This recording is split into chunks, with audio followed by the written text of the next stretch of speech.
Hey everyone, welcome back to WCB Jazz Vinyl. So I just got back from the Atlanta record show just earlier today. Came away with about a dozen titles, and yeah, I just thought I'd make a video to kind of share what I found, and we'll see if that's interesting. I actually think I think I did pretty well. Not as well as I've done in prior record shows, but I think I did pretty well. I'm pretty excited about some of these. So before I sort of run down those titles, as always, hit like, hit subscribe, and of course you can follow me on Instagram as well. I'm at what_can_brown.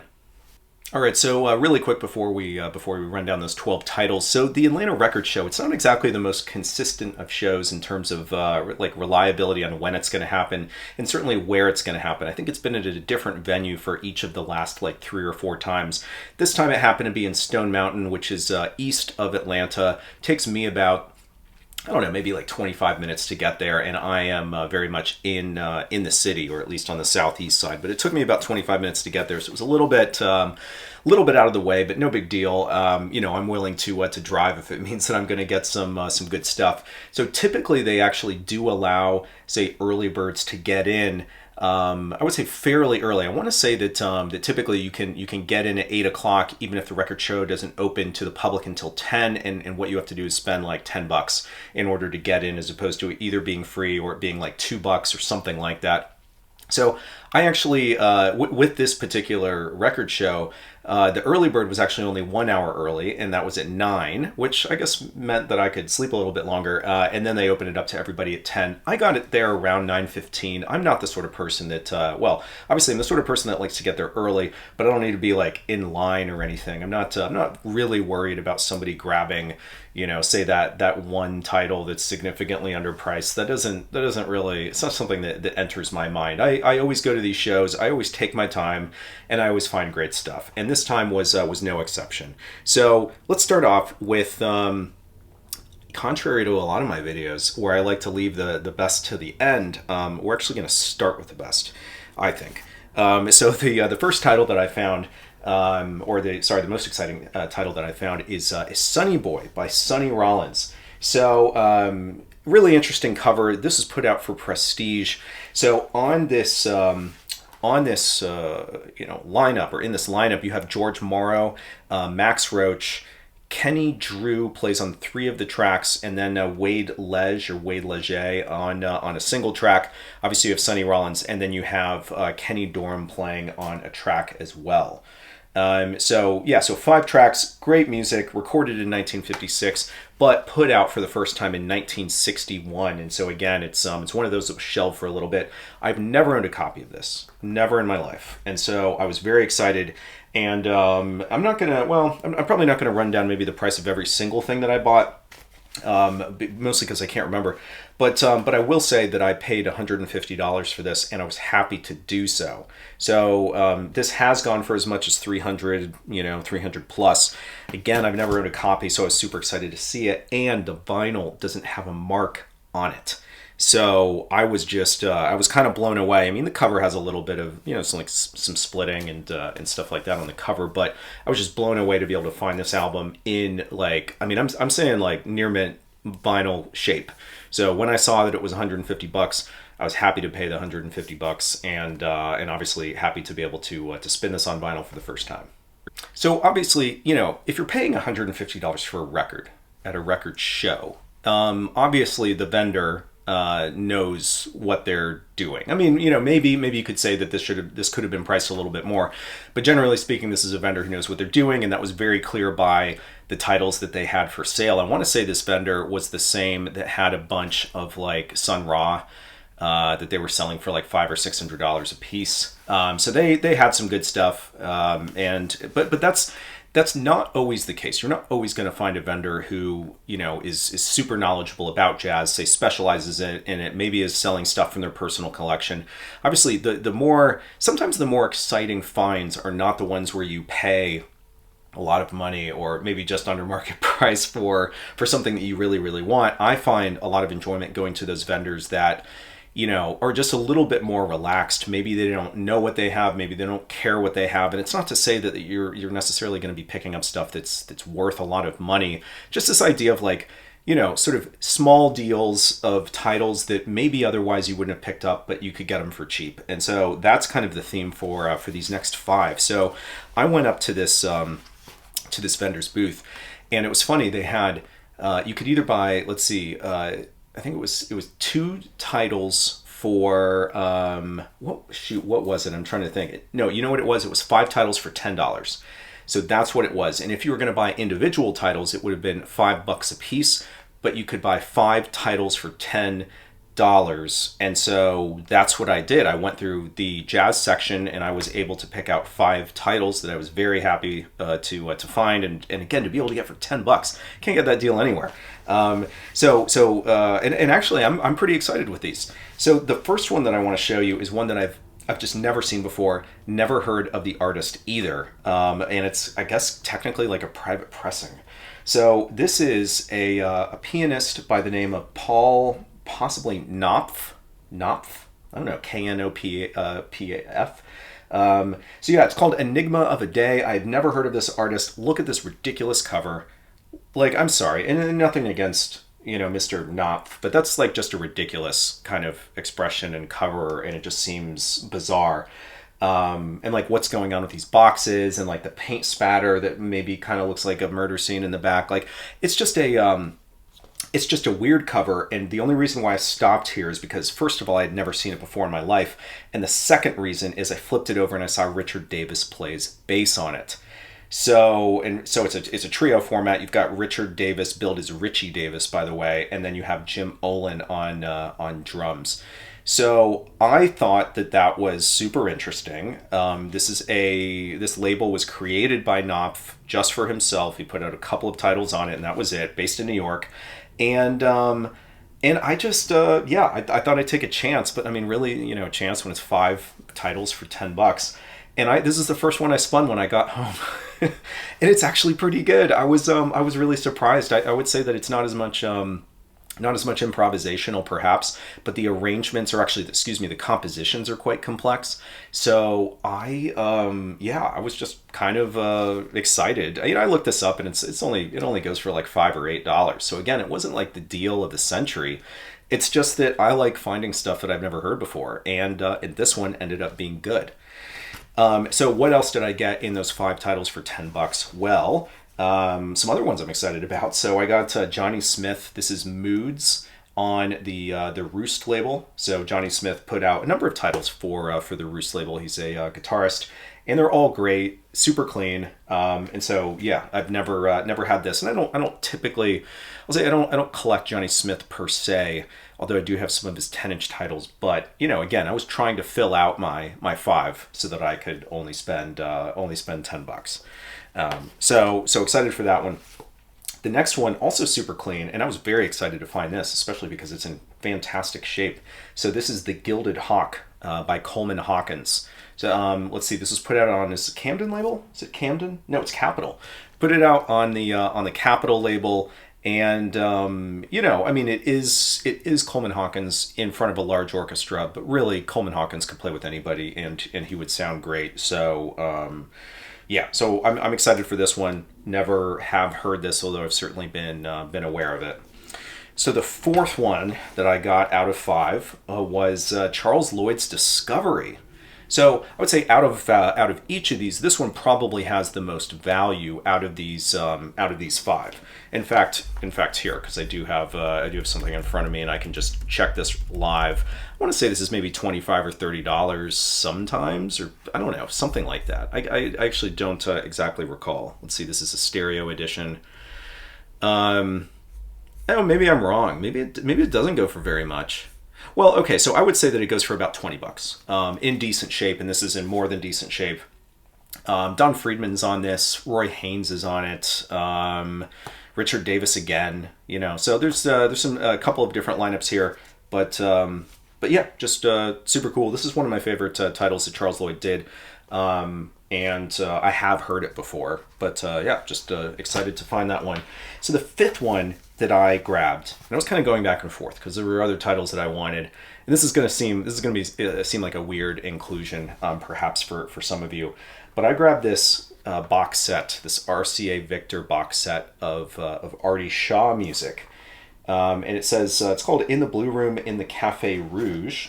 Don't know what that's about. What they've sort of compiled here. It could be two albums, but when I open this, not only are there a couple of discs in fantastic shape, but it also had this little RCA kind of booklet that discusses the lineup, for all the music here and the repertoire. It says, which is essentially the track list, but it has a little bit of a discussion for each of the tracks. So, I actually do like the admittedly very vintage sound of R.D. Shaw's music, and so again, to get this kind of like double disc here, I thought was cool, and I will indeed listen to it. So yeah, those were the five. Again, each of those five for $10. I felt guilty just handing him a $10 bill, but that's how it worked out. All right, so the next one that I found is by Mary Lou Williams, and I'm a big fan of that album Zoning that was put out for, I want to say it was on Mary Records, which was her own label.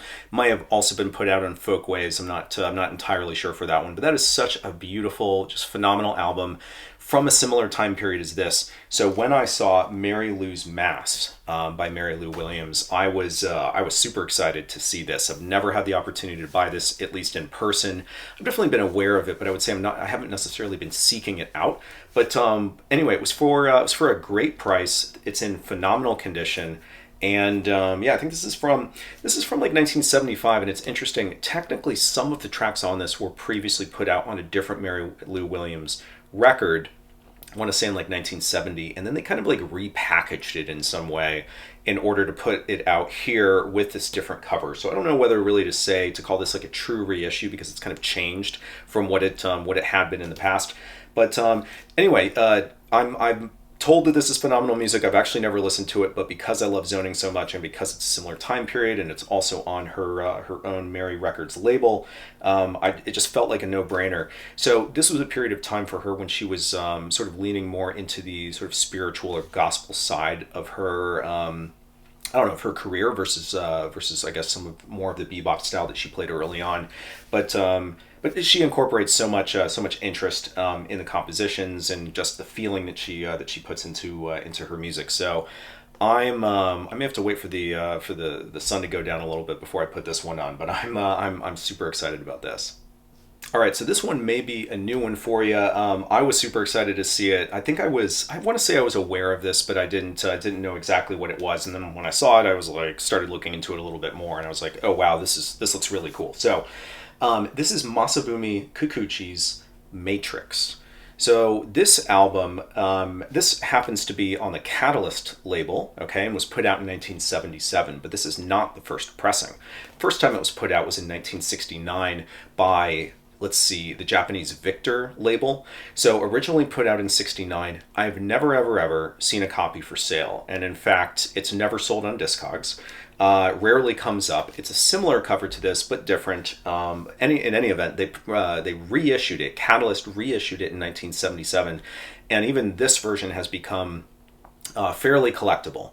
So I would call this kind of a post-bop music in style. It has a great lineup, and I will do my best to read it for you. It's Tetsuo Fushimi, Hideyuki Kikuchi, Akio Nishimura, Masabumi Kikuchi, Hironori Takiya, and Takahiro Suzuki. So it's a trumpet, alto, tenor, piano, bass, and drums. And again, at least some of this in a sort of a post-bop style. It's actually a great track list as well. They do a rendition of On Green Dolphin Street as well as Black Orpheus. So yeah, I was super excited to find this. Again, to be able to find it in person, inspect the disc, all of that, as just sometimes adds a different dynamic. And so I'm a big fan of Japanese jazz, and this one from the little bit of this that I previewed before deciding to buy it, I think this is a classic. All right, so here's another title that I've never owned. It's a little bit of a theme actually for this this haul. Like I think I have a little bit of a reputation of buying a lot in terms of upgrades and not necessarily getting new music because I have so much. But this is a title that I've never owned before. So this is Michael White's Go With The Flow, put out for the Impulse label. So I'm a big fan of Michael White. I have his other titles that were put out on Impulse, but I've never had a copy of this. So yeah, I couldn't leave it. I don't think that this was. I don't think this was that expensive. Let me see. I want to say it was like. I want to say it was like $45 or something like that. I'd have to go back and check. But Michael White's stuff has only been increasingly expensive lately. Some of the other titles maybe a little bit more so than Go with the Flow, but still, this is like the last one that I needed in order to sort of complete my collection of his work on Impulse. All right, so a couple of more here. This next one is a reissue, a title that I've never owned, and the original is costs a lot of money. So I was still happy to find a reissue, and hopefully it sounds all right because I haven't really heard anything about this title. I just know that the original is sought after. So this is Pony Poindexter's On Barcelona. So Poindexter put out music for new jazz as well as epic. I want to say he didn't do a ton as a leader, and then there was sort of a gap. But this was originally put out, I think, in Spain in 1972 for the Spiral label. And yeah, I don't know that much about it, and it kind of comes with a reproduction insert so that you can at least see the track list because otherwise the cover doesn't really tell you much. I'm looking at the lineup and I don't even recognize any of them. But yeah, like I said, 1972. This was it was reissued by Wah Wah Records, which is what this version is in the year 2000.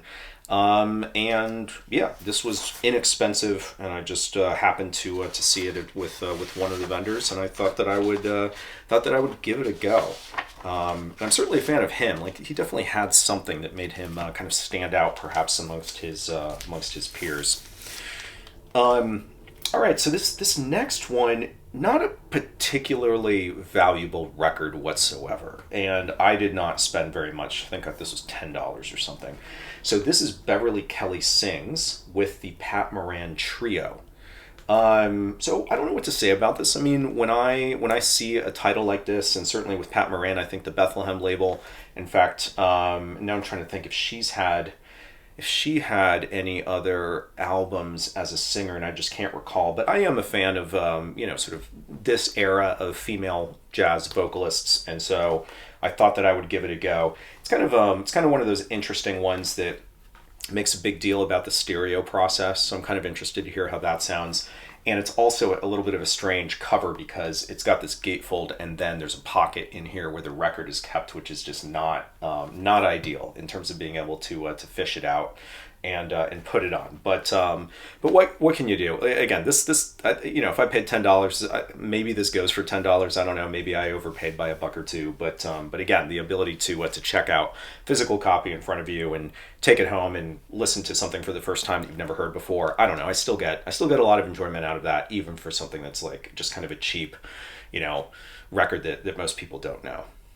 All right, so in contrast to pretty much all of these or most of these that I've showed you so far, I actually do have this last one already, but this one is a big upgrade in terms of the vinyl. Not the cover, but the vinyl, so I'll probably, Frankenstein them together and sell the remaining. So this is the Julian Priester Sextet. This is Spiritsville. So Sam Jones, Walter Benton, McCoy Tyner on it, as well as Charles Davis on baritone sax, Art Taylor on drums. This is a fantastic lineup. Happens to be a promo copy, even though it doesn't have the white label in terms of on the record.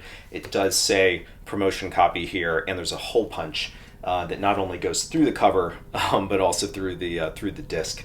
So I guess that's what they did for this title. So this is a fantastic album. It's perhaps a lesser known Jazzland title, Riverside subsidiary Jazzland, but it's still I couldn't help but sort of jump at the opportunity to upgrade mine because I want to say that my vinyl could be like VG minus or something. I'm gonna have to go back and check, and this is like strong VG plus. So very excited to be able to upgrade this. And again, I think that if I sell the remaining one, I may just pay myself back for this purchase. All right, so that's it. Not a bad way to spend a Sunday morning. I hope this is interesting in terms of just sort of showing you what's out there, right? So somebody who's interested in jazz, who goes to a record show and sees what people are selling on any given day. In terms of In terms of the titles that I didn't get, so I know I mentioned that that seller that had a bunch of Sun Ra. There was a different seller who had a copy of Flight to Jordan. So Duke Jordan's Flight to Jordan on Blue Note. I saw it. I didn't take the disc out. He wanted $2,000 for it. So obviously I left it. And then there was let's see, the same seller had a Hank Mobley All Stars record. I want to say that's catalog 1544 maybe. It's like that black, cover. I think that's what it is. Is it 1544? I'd have to go back and check. The catalog, I don't make a point of memorizing catalog numbers. That one just sounds right to me in my head. But in any event, he wanted $1,000 for it. What else did I see? I saw a number of copies of Donald Byrd's A New Perspective on Blue Note, in all conditions, right? So one was an original, and they wanted like 150 for it, and I left it because I already have a VG Plus one, but it looked really nice. Then there was like one that was just completely trashed, but they still wanted 30 for it.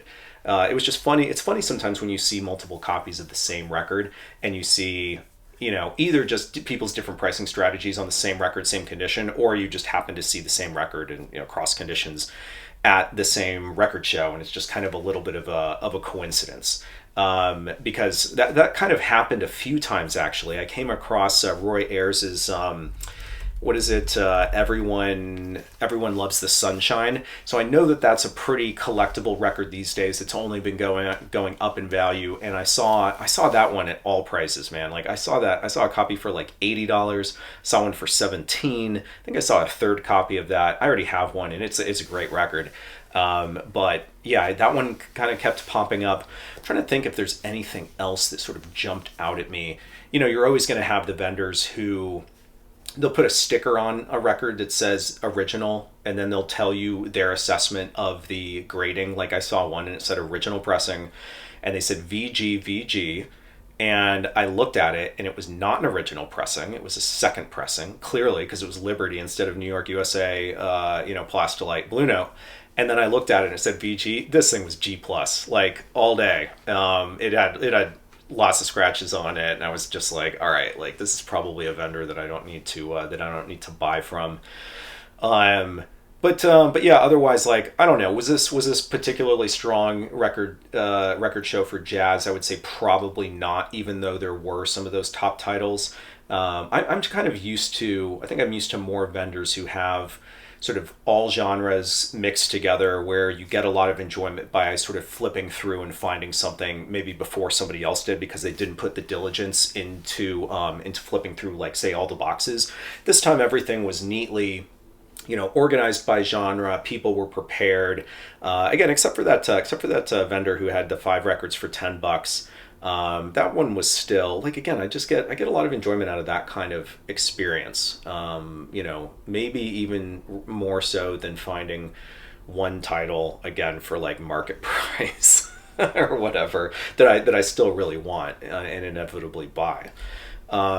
So anyway, yeah, that's maybe some just a little bit more commentary. I don't go to all the Atlanta record shows. I would love to. I just don't. I can't prioritize it all the time. I have other things going on, and I'm the sort of person that, even though I love records, if I happen to have something scheduled, like a lunch with people, or like I made a commitment to see a movie or to do something with friends or whatever, I'm not gonna back out of that commitment just to go to a record show. I'm the sort of person that figures like, if I can, then I'll go, and if I can't, then I'll wait for the next one. And it's like, it's like whatever. I don't ruminate over what I might have missed at the record show. That doesn't really hit my radar. But obviously, when you have a day like today, it's definitely a positive reinforcement, right? That these record shows are still fun to go to, fun to interact with people, because sometimes people come up to me that have seen some of my videos or something, and that happened today. But yeah, overall a good experience, good use of 2 hours of my day, and I was able to still get a lot accomplished otherwise. So hopefully this is interesting. Appreciate y'all's attention, and I'll see you next time.